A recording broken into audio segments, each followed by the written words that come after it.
Hey guys, this is Pleasure with my version of Goblin 8whack, which is not 8whack because it's 6whack.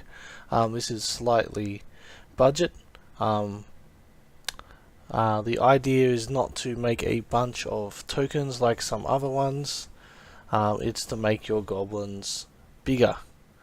So we'll start with the mana base, which is being mono red, it's very extremely complex. We've got 17 mountains and we've got 2 mutavaults.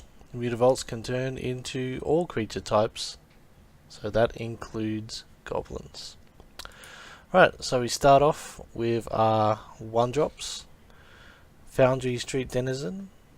We're going to be dropping a lot of goblins, and Foundry Street Denizen gets really big when you have other red creatures enter the battlefield, so that's a pretty obvious one there. Usually he's going to be like 2 or 3 at least, which is a good amount of power for a 1-drop. Next up we've got the Goblin Bushwhacker, which is a fake 1-drop, because actually you're going to be wanting to pay 2 for this to use the kicker ability, which makes your goblins bigger, which is exactly what you want. Also gives them haste, extremely relevant. For our second real 1-drop, we've got Legion Loyalist. Has haste, a very excellent ability when you're attacking with other creatures, so hopefully you can do that on turn 2. It'll be swinging in with Legion Loyalist and 2 other goblins. You're going to give them all first strike and trample, which can make it difficult for them to trade with you. Mog Fanatic, I suggest if you have the money, go for Goblin Guide here. If you don't, Mog Fanatic can blow itself up to hit your opponent down 1, so that maybe you can Goblin Grenade, or you can just use it as a goblin and swing in with it, or you could use it to blow up, Birds of Paradise, other stuff like that. It's got plenty of uses. There's so many things in Modern that have 1 life, 1 toughness, sorry. Alright, moving on to the 2-drop, we have of course a Bushwhacker from before. We've got the Goblin Pile Driver. Randomly gets protection from blue for no reason, which is excellent if you happen to be against blue.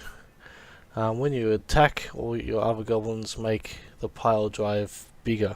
So if you think of Zangief giving a pile driver, if Zangief has a cheerleader, he does the super one, which means he jumps up in the air and does his pile driver. Wait, does he even do a pile driver? Anyway, Wall Driver is our fake goblin, goblin bushwhacker. It doesn't give haste, but it gives everyone else +1/+1. It's also a 2/2 body. I think it's pretty good. This is a flex slot, as they call them. If you want to sub that in to make your own sort of flavor of the goblin deck, then go ahead. Now, the Reckless Bushwhacker, which we only have 2 of in the main board, he is not a 2-drop. Even though you're going to be casting him for 2, you have to have at least 3 mana, because to cast him for 2 you need to cast a spell beforehand. And he gives the +1/+0, which is excellent. The only advantage he has over the Bushwhacker is that he is a 2/1 and the Bushwhacker is a 1/1. Although when you whack him, he becomes a 2/2, because it's all creatures, not other creatures. Anyway, Goblin Chieftain. We're not going for the War Marshal, whatever he's called. We're not going token heavy. We want to, in this version, we just want to go higher power. Haste, giving other goblins haste and +1/+1 is quite an excellent ability, and that's why we're running a full 4 of them.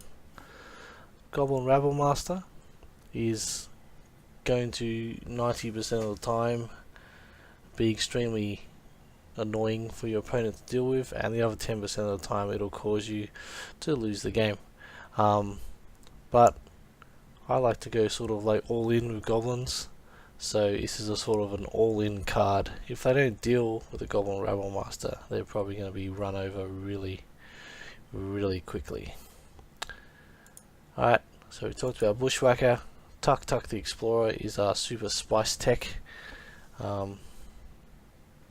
Basically, your opponents do not want to fight Tuck Tuck the Explorer, because when they do, he comes back.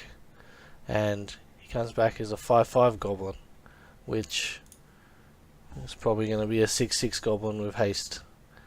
So, yeah, it's basically something that you can swing in and dare them to block. Swing in very liberally with a Tuck Tuck. Like, Krenko is our boss, so he's the leader of all these other goblins, even the chieftain. So just keep that in mind. He has a strange bicep, in my opinion, there. But other than that, he's a pretty cool dude. He summons lots of friends, and the friends will also attack. Those friends will probably make Foundry Street Denizen gigantic. Alright, we have 8 spells. We've got the Goblin Grenade, which is an amazing piece of art. It deals 5 damage to your opponent's face. Hopefully you're not using it to target a player, because if you are you're probably losing the game, let's just say that. Lightning Strike, because it's a red deck. I don't think I should explain that anymore. You want to lightning bolt stuff that's in your way, you may want to lightning bolt their face. Right, moving on to the sideboard, we've got the Reckless Bushwhacker, number 7. So this is 6whack, not 8whack. We're going for a more bigger goblin strategy. If you need sort of more of a go wide strategy, you can bring in a second mob boss to get more of a chance to bring him out. If you are against any sort of graveyard deck, which there's all sorts of garbage in Modern these days, graveyard is part of the game, so you need to be able to hate it out of the game so that you can steal wins.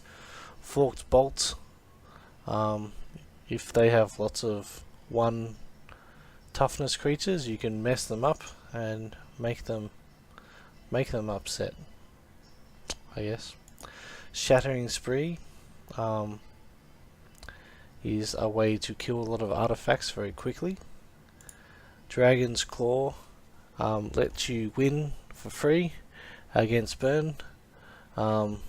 Yeah, you just win for free.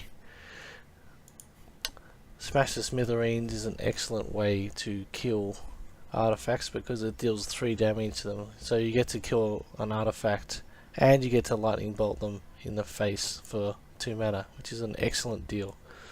So what do you sub in? It depends what you're against, but usually if you're having trouble, if you're getting blocked a lot, you might want to get rid of Rabble Master. You might also want to go under them, so you get rid of Mob Boss and a few Rabble Masters. If you want to be faster, it really depends. You got to do it based on your situation, so that takes a bit of knowledge of what you're up against and how the deck works. So give the deck a try.